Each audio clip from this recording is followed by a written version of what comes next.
तो चलिए NCERT biology का यूनिट 1 खोलते हैं, द लिविंग वर्ल्ड। ऊपर से देखने में काफी सिंपल लगता है ना? हाँ बिल्कुल, लेकिन नीट यहीं से डायरेक्ट ट्रिकी क्वेश्चंस निकालता है। तो आज का मिशन है एनसीईआरटी की उन्हीं लाइंस को डिकोड करना जहां ये क्वेश्चन ट्रैप्स छिपे हैं। एग्जैक्टली ये चैप्टर रिवीजन से ज्यादा एग्जाम के नजरिए से देखने वाला है। हमारा फोकस होगा की डेटा पॉइंट्स, डेफिनेशंस और क्लासिफिकेशन की वो हायरार्की जहां से सबसे ज्यादा कंफ्यूजन क्रिएट होता है। Right, so let's start with the very first big concept, biodiversity. ये शब्द सुनते ही दिमाग में लाखों करोड़ों तरह के प्लांट्स और एनिमल्स घूमने लगते हैं, पर एक्चुअल नंबर क्या है? एनसीईआरटी हमें क्या फिगर देता है? And here's the first potential trap. NCERT का क्रूशियल डेटा पॉइंट है 1.7 to 1.8 million species. Okay, 1.7 to 1.8 million. हाँ, पर ध्यान रहे ये मिलियन है, बिलियन नहीं। ऑप्शंस में 1.7, 1.8 बिलियन देकर सीजीएल चेक किया जाता है। Candidates general luck. Exactly. So 1.7 to 1.8 million known and described species. Wait, known and described, इस पे थोड़ा फोकस करते हैं। इसका मतलब ये टोटल स्पीशीज नहीं है?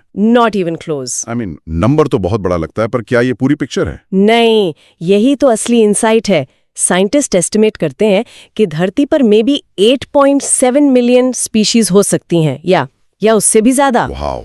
इसका मतलब है हम 80% से ज्यादा लाइफ फॉर्म्स के बारे में अभी जानते तक नहीं।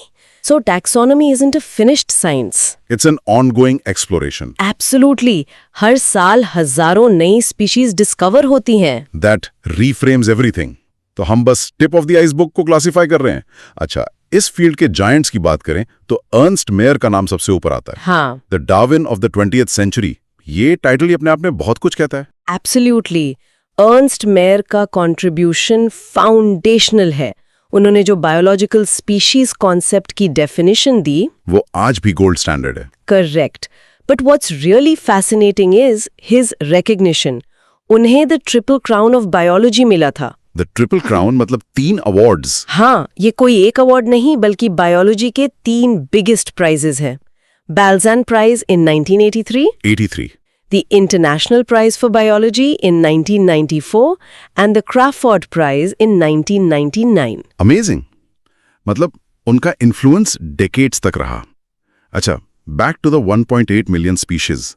अगर इन्हें आइडेंटिफाई करना है तो एक यूनिवर्सल सिस्टम तो चाहिए होगा। जरूर, वरना मैं यहाँ आम बोल रहा हूँ, कोई और कुछ और बोल रहा है, इंग्लैंड में मैंगो बोल रहे हैं।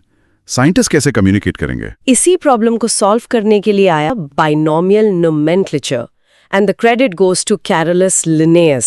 Linnaeus? उन्होंने एक simple but brilliant 2-part naming system दिया। द क्लासिक एग्जाम्पल, आम का scientific name Mangifera indica Lin. Okay, let's break this down from an exam point of view. Mangifera is the genus, first letter हमेशा capital. Right. Indica is the specific epithet और species, और वो हमेशा lower case में। Correct. और ये जो आखिर में लिन है, ये लिनियस के लिए ऑथर साइटेशन है। बिल्कुल। But here's where students lose marks, the rules. हाँ, ये इंपॉर्टेंट है। अच्छा, एक सवाल, इफ लिनियस वाज स्वीडिश तो सारे नेम्स लैटिन में क्यों हैं, स्वीडिश या इंग्लिश में क्यों नहीं? दैट्स अ ग्रेट क्वेश्चन, और इसका आंसर बहुत लॉजिकल है। लैटिन एक डेड लैंग्वेज है, मतलब अब ये बोली नहीं जाती और इवॉल्व नहीं हो रही।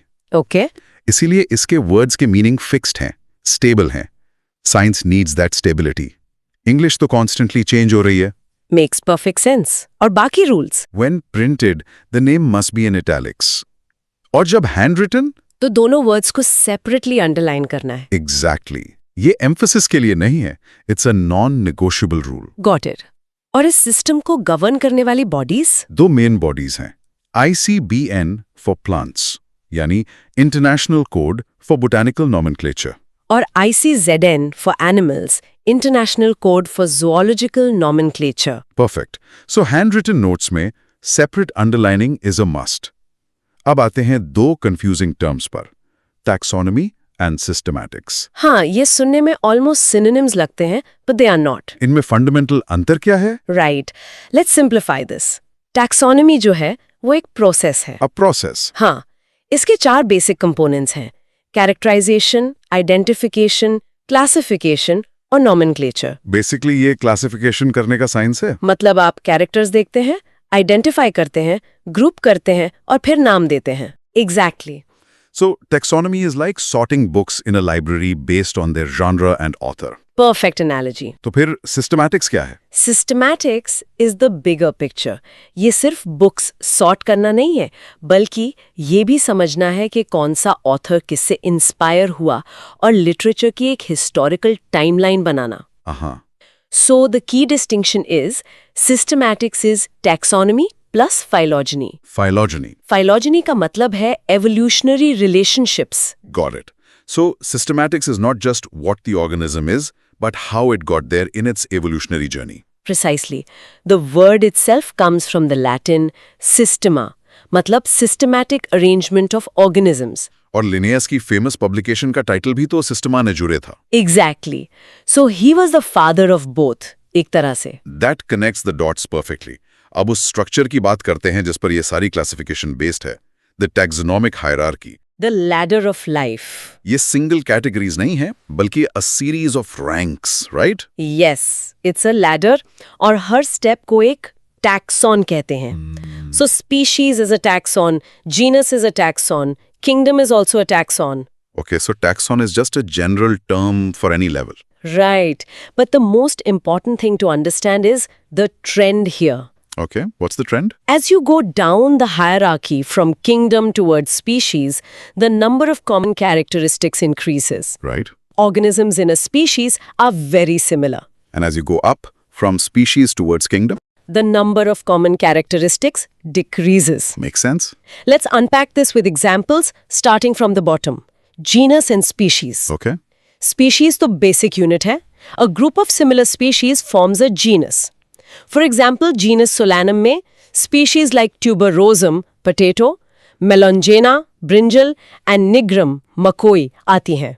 हाँ, हैं तो अलग-अलग, but you can see it. And in animals, the Panthera example is a classic. Yes. Genus Panthera includes Leo, lion, Pardus, leopard, and Tigris, tiger.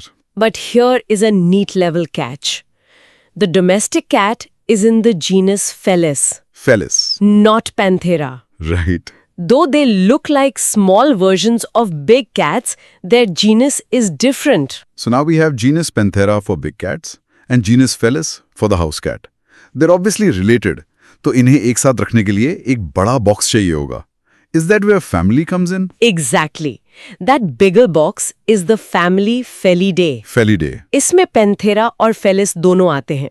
Similarly, dogs, wolves, foxes, ये सब एक different family में है, Canidae. So lion and a domestic cat are in the same family, Felidae.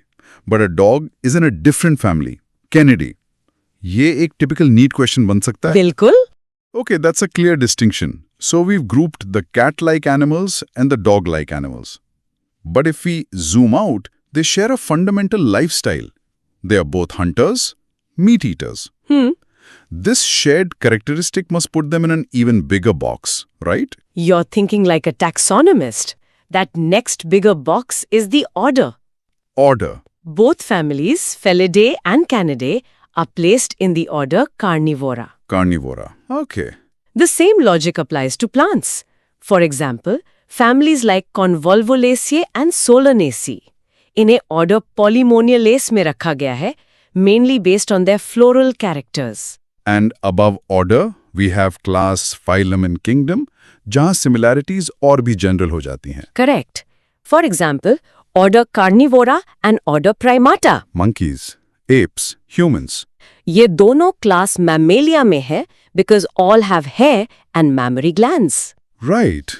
All classes with a notochord and dorsal hollow neural system come under phylum Chordata. And a quick note, plants के लिए phylum की जगह division term use होता है. Yes, that's an important distinction. And finally, all animals are in kingdom Animalia. This ladder approach makes it crystal clear. Now let's hit the section that's pure memory, but जहाँ marks guaranteed हैं, if you get it right. The tables from NCERT. हाँ, ये direct matching questions का area This है. is a rapid fire round. Absolutely. Let's do this. First up, man. Biological name, Homo sapiens. Genus, Homo. Family, Hominidae, Chorder. Primata, Class, Mammalia, Phylum. Chordata. Easy enough. Next, housefly. Biological name Musca domestica. Genus, Musca, family, Masidae, order, Diptera, class, Insecta, phylum. Arthropoda. Okay. यहाँ family मसिडे और order Diptera पर star mark लगा लो. These are frequently asked. Good tip. Now for the plants. Mango. Mangifera indica. Genus Mangifera. Family Anacardiaceae. Order Cipindales. Class Dicotyledone. Division Angiospermae. And finally, wheat. Triticum aestivum. Genus Triticum. Family Poaceae. Order Poales. Class Monocotyledone. Division Angiospermae. यहाँ एक pattern notice करना जरूरी है, which can be a lifesaver in exams. Oh, a hack? Let's hear it. In plants, family names often end in the suffix aceae. Like Poaceae, Solanaceae, Yes, and order names often end in ales. Sapindales, Poales. Right. So if you're stuck between two options for an order, the one ending in ales is probably your answer. That is a brilliant hack. It reduces guesswork significantly. So, wrapping this up, what are the big takeaways from this chapter? First, the goal, taxonomy सिर्फ रट्टाफिकेशन नहीं है. Right. It's fundamental for agriculture, forestry, industry, and understanding our bioresources. Second, the basics, the 4 pillars. Characterization, identification, nomenclature, and classification. Third, the structure, the rigid hierarchy from species to kingdom. And finally, the reality. We've identified millions of species, but millions more are still out there, undiscovered. That's a solid summary. We started by saying taxonomy is an ongoing science, not a finished one. That really changes the perspective on this chapter. And let me leave our listener with one final thought. Please? We've classified 1.8 million species, which is a monumental human achievement. But think about the millions of undiscovered species in the Amazon rainforest, in the deep oceans, even in the soil in our backyard. What biological secrets, what life-saving medicines, what new materials are hidden in their DNA, waiting to be found? So it's a treasure hunt. It is. And that's the real importance of taxonomy and systematics. It's not just an academic exercise. It's the key to unlocking the future.